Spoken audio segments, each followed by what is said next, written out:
Hello students, welcome to the amazing platform एजाइड academy और this is your Rohit sir. आज हम लोग एक ऐसे टॉपिक के बारे में डिस्कस करने वाले हैं जो कि आप लोग के एग्जाम के लिए बहुत ज़्यादा इंपॉर्टेंट है। ये टॉपिक उस समय का है जब जेनेटिक मटेरियल की डिस्कवरी चल रही थी। जब जेनेटिक मटेरियल खोजा जा रहा था तो उसी समय एक साइंटिस्ट होते हैं जिनका नाम फ्रेडरिक ग्रिफिथ होता है और वो एक प्रिंसिपल प्रपोज करते हैं जिसका नाम था ट्रांसफॉर्मिंग प्रिंसिपल, जो आप लोग को दिख रहा होगा।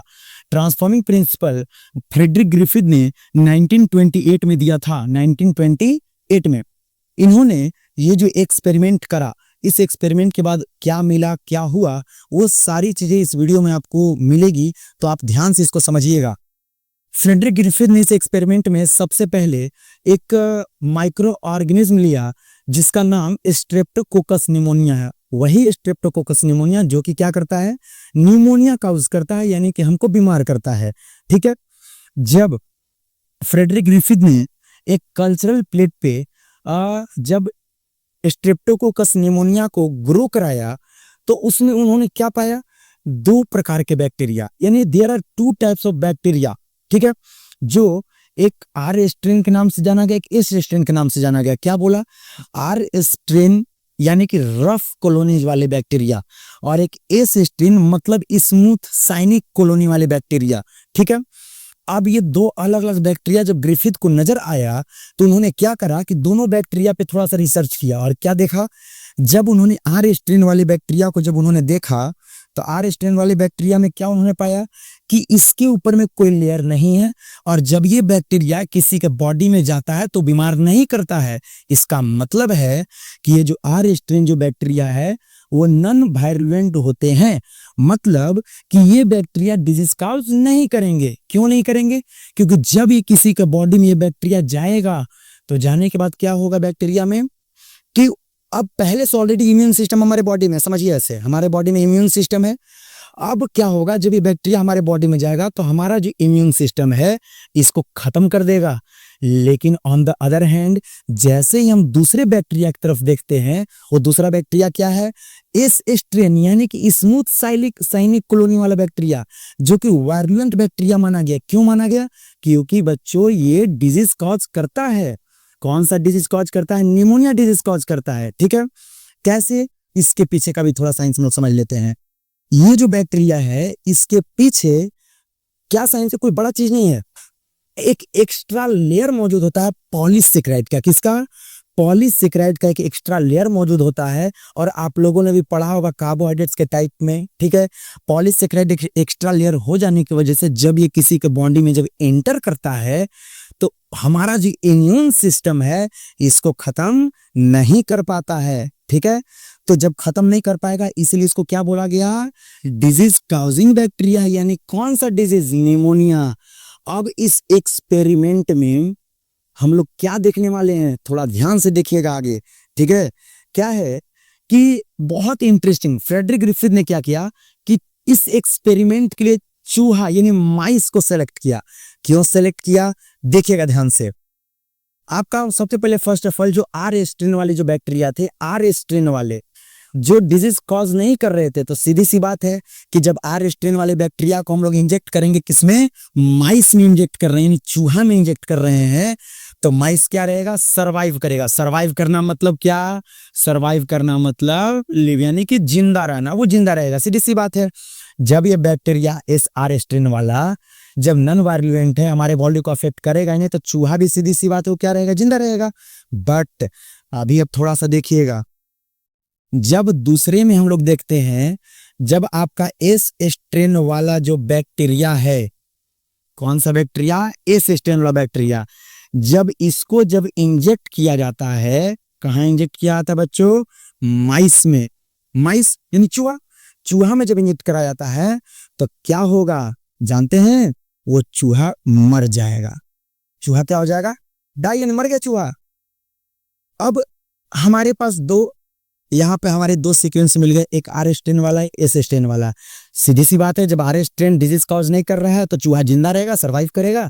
और जो एस स्ट्रेन वाला जो बैक्टीरिया है वो जब चूहा में जाएगा तो एस स्ट्रेन पॉलीसेकेराइड कंटेन करता है, जिसके वजह से चूहा का जो इम्यून सिस्टम है वो इसको खत्म नहीं कर पाता है एस स्ट्रेन को, जिसके वजह से वो बीमार पड़ता है और मर जाता है।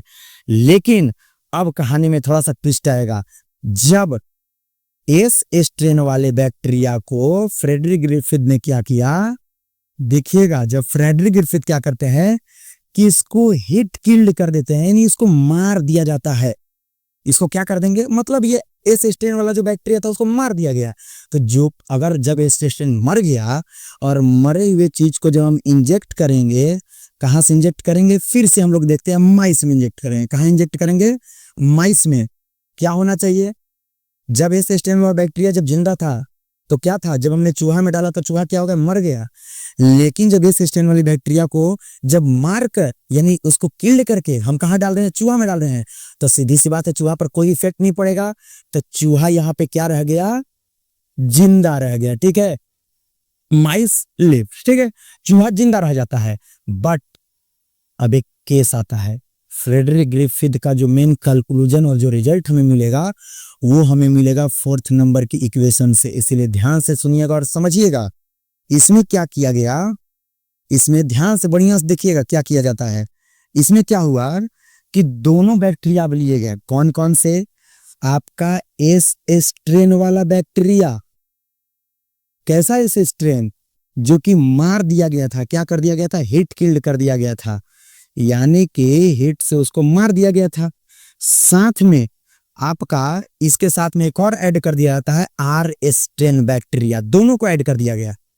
आर स्ट्रेन बैक्टीरिया दोनों को ऐड कर दिया गया। अब हमें बताइए आप समझ के कि जब एस स्ट्रेन वाला बैक्टीरिया क्या था, जब हमने डाला तो चूहा क्या रहा, यहाँ पे चूहा जिंदा था। जब एस स्ट्रेन वाले जब एस स्ट्रेन वाले बैक्टीरिया को हमने डाला था जो जिंदा में, लिव में, तो क्या हो गया था, मर गया था।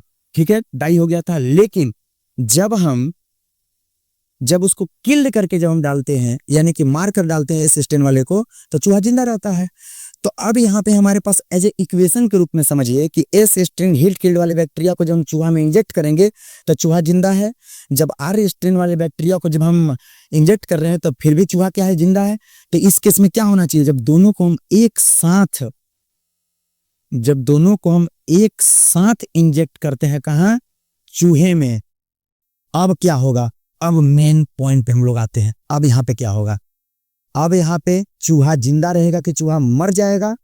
अब देखते हैं हम लोग, यहाँ पे जो चूहा है, चूहा क्या हुआ, चूहा मर गया। ठीक है, कैसे मरा, यही चीज अब समझना है। क्योंकि आर स्ट्रेन जो स्ट्रेन यानी रफ कॉलोनी वाली जो बैक्टीरिया थी, वो नॉन वायरुलेंट था, नॉन डिजीज काउजिंग था, जो नहीं मार सकता था, जो नहीं मर रहा था, चूहा को नहीं मार सकता था। और एस स्ट्रेन वाला जो बैक्टीरिया था, जो हिट किल कर दिया गया था, मार के डाला गया था, वो भी चूहा को नहीं मार पाता। लेकिन यहाँ पर इस केस में क्या हुआ, जब दोनों को हमने साथ में डाला, ठीक है, तो क्या हुआ, चूहा मर गया। अब मरा कैसे, अब देखिएगा इसके कंक्लूजन की तरफ हम लोग जाते हैं। क्या हुआ, रिजल्ट हमें क्या मिला, हम रिजल्ट में जब जाएंगे तो रिजल्ट हमें क्या मिलता है, रिजल्ट देखिएगा, रिजल्ट हमें क्या हुआ, both hit killed S strain bacteria और साथ में आर स्ट्रेन बैक्टीरिया, दोनों हिट किल्ड क्या हुआ, एस स्ट्रेन और आर स्ट्रेन, दोनों जब बैक्टीरिया को चूहा के अंदर डाला गया तो चूहा क्या हो गया, मतलब वो जब डाला गया तो नॉन वायरुलेंट हो गया, दोनों के दोनों नॉन वायरुलेंट, मतलब डिजीज काउज नहीं करने वाले। लेकिन फिर भी बट स्टिल माइस डाई, फिर भी चूहा क्या हो गया, मर गया। अब यहाँ पे जो हमारा कंक्लूजन निकल के आता, मेन कंक्लूजन बच्चों, मेन जो कंक्लूजन जो हमारा निकल के आता है, ये मेन कंक्लूजन, इस पर ध्यान दीजिएगा। जो मेन कंक्लूजन निकल के आता है, क्या बोलता है यहाँ पे, ग्रिफिथ ने क्या बोला, क्या रिजल्ट निकाला, क्या कंक्लूजन निकाला कि concluded that something was transferred from hit killed, यानी कि आप देखिए और समझिए, यानी कि एस स्ट्रेन वाला जो बैक्टीरिया था, एस स्ट्रेन कैसा वाला, एस स्ट्रेन हिट किल्ड क्या हुआ, यानी कि जब हिट किल्ड किया हुआ, हम जब डाल रहे थे तो चूहा जिंदा था ना। लेकिन एस स्ट्रेन हिट किल्ड वाला जब बैक्टीरिया को किसके साथ में जब डाला गया था, आर स्ट्रेन वाले के साथ में डाला गया था। तो यहाँ पर क्या है कि कह रहा है concluded that something was transferred from hit killed S strain bacterium into living R strain bacterium, यानी इससे किसमें, आर स्ट्रेन वाले बैक्टीरिया में, किसमें, आर स्ट्रेन वाले बैक्टीरिया में कुछ जा रहा है। क्या हो रहा है, कुछ जा रहा है, जिसके वजह से ये जो आर स्ट्रेन है ये भी डिजीज कॉज करने लगा। यानी कि फाइनली हम ये देखते हैं कि जो आपका एस स्ट्रेन हिटकिल्ड बैक्टीरिया था उससे कुछ कुछ यानी अब ध्यान दीजिए इस पे, समथिंग कुछ क्या हो रहा है, आर स्ट्रेन वाले बैक्टीरिया के पास जा रहा है, जिसके वजह से R strain bacteria disease cause करने लगा और चूहा क्या हो गया, मर गया। और फ्रेडरिक ग्रिफिथ ने इसका कोई बायोकेमिकल नेचर नहीं बताया। ठीक है, तो इसी के साथ हम ये वीडियो को यहीं समाप्त करते हैं। आई होप आप लोग को बहुत अच्छा लगा होगा।